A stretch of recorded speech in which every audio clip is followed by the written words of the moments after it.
everyone, welcome to the MU review. My name is Liam. Football United. I mean, I really can't be fucking bothered, to be honest. Like, it's not like I have an outrageous number of subscribers or anything. I'm very proud of all 12 of my subscribers. I appreciate it, guys, if you're watching. But yeah, I've seriously considered not even doing this video just because I don't want to talk about this game. You know, if you've clicked on it, spoiler alert, scoreline's in the title. We got thumped 4-0 at Chelsea at Stamford Bridge, and to all the Chelsea fans, Liverpool fans, or really fans of any team other than United, because you all seem to take a lot of joy in watching United fans be really upset and angry. To all of you guys, you're very welcome here. Welcome to the MU review. If you want to see a bit of my, musings last season, if you want to see me really pissed off during the Van Gaal era, head over to my other channel. Do all that stuff. Yeah, I've got lots of good material for you guys, so don't feel unwanted, because I definitely want to see you guys, hopefully someone's getting a good laugh out of this result, right? We know it's not me. Anyway, yeah, we got beat 4-0 by Chelsea in the Premier League, and I mean, it was just a shambles, wasn't it? It was sort of start to finish. You didn't really. There were maybe 5 minutes here in the second half where I thought we might get back into it, but before I could blink, we were 1-0 down. Completely awful defensive error. Very similar to a defensive error which allowed Diego Costa to score an equaliser in the 90th minute last season at Stamford Bridge. Ended up with De Gea getting rounded and having the ball put in the back of the net by an overrated Spanish player. But really from that moment on, what you're going to do. The whole game plan goes out the window when you've conceded a goal that early on, and really we were never really in it after that. The second goal was even worse. Gary Cahill in 5 yards of space in the penalty area on a corner, and it deflected and went in, and who cares, 2-0. The third goal was probably the best worked goal in terms of, from an attacking standpoint. Matic found a nice, neat ball to Hazard, who just crossed up Chris Smalling. What the hell happened to Chris Smalling? He's back to being Chris Smalling now. No Mike Smaldini that we've come to know for the last year and a half. He's back to being Chris Smalling. At least in that game, he was dreadful. Oh yeah, Eric Bailly did his knee ligaments as well. So you remember how last season United didn't have a proper centre back, so we played Daley Blind there. Yeah, 6 more months of that. Oh. Yeah, I'm all over the place today, because, I mean, I've waited a day, given myself time, still pissed off, got all geared up for the game, really excited, within 30 seconds we're a goal down, and just sort of thought, well, happy fucking Sunday, Liam, Bit selfish, I know, lots of United fans felt that way around the world, but for me, it was no fun. Let's try and be a bit more analytical here and a bit less off the cuff, as fun as all that can be. As far as the actual game itself, it wasn't a 4-0 game if you look at the statistics. Now, I know that the only statistic that counts is the scoreline, so before you start that, I know we lost the game, whatever, but if you took the scoreline out of it and you looked at the game, you wouldn't say, oh, the scoreline was probably 4-0 Chelsea. You'd probably say, 1 goal in it either way type thing. Because we had the same amount of shots as they did, I'm pretty sure. I'm pretty sure we had more shots on goal, but they scored 4 of 4 on target. I mean, that's a FIFA game, if you ask me.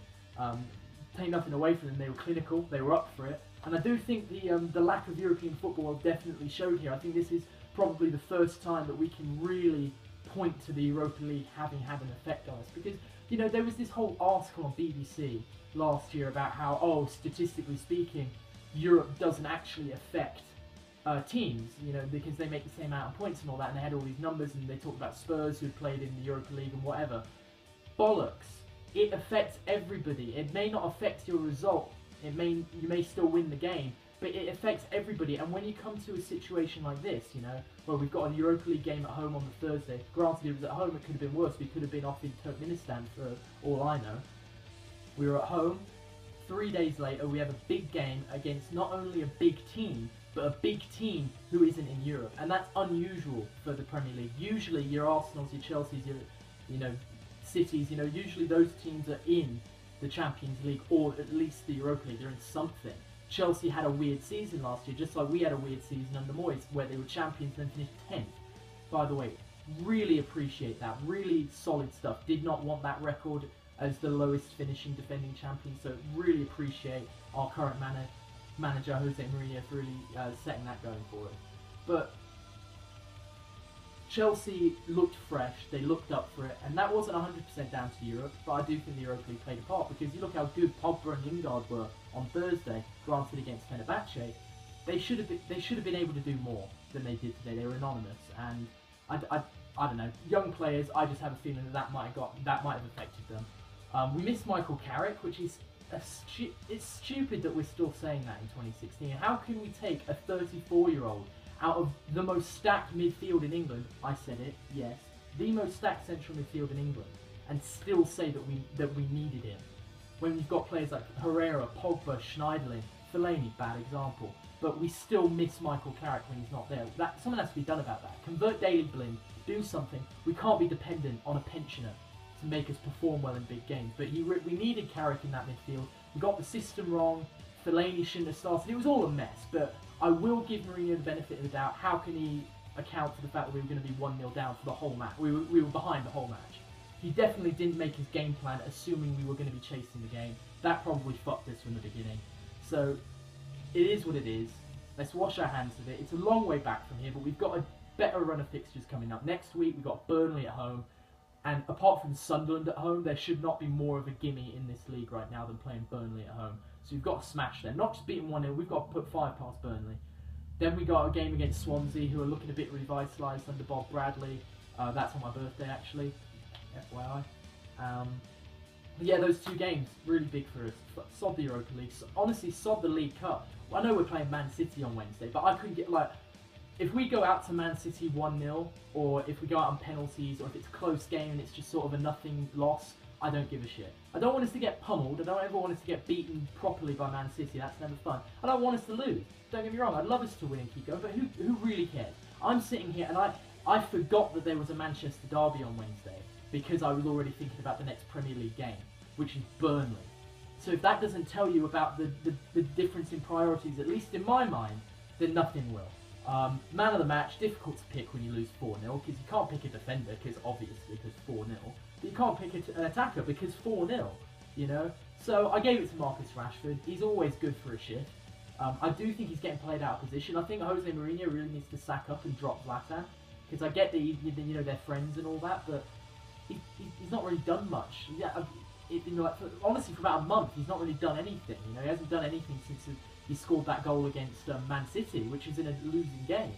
So you just put Rashford in his actual position, bench Ibrahimovic. If anything, you're going to get a rise out of Ibrahimovic by benching him. Stick Ibrahimovic next to Wayne Rooney on the bench and put Marcus Rashford and Jesse Lingard in the team, and try and have anybody claim that you don't bring through youth, Jose Mourinho. But yeah, I think Rashford's getting shoehorned on that side. I think he's, like I said, he's always on form. He's always playing well for some reason. You just got to play him in the right position and give him the right service, and he's going to score your goals. So we need to start doing that. I want to see Henrik Mkhitaryan back in the team as well. At this point, it's completely off book. Video's finished. You know, like, subscribe. You can turn off now. I'm just sort of rambling. Mkhitaryan needs to come in.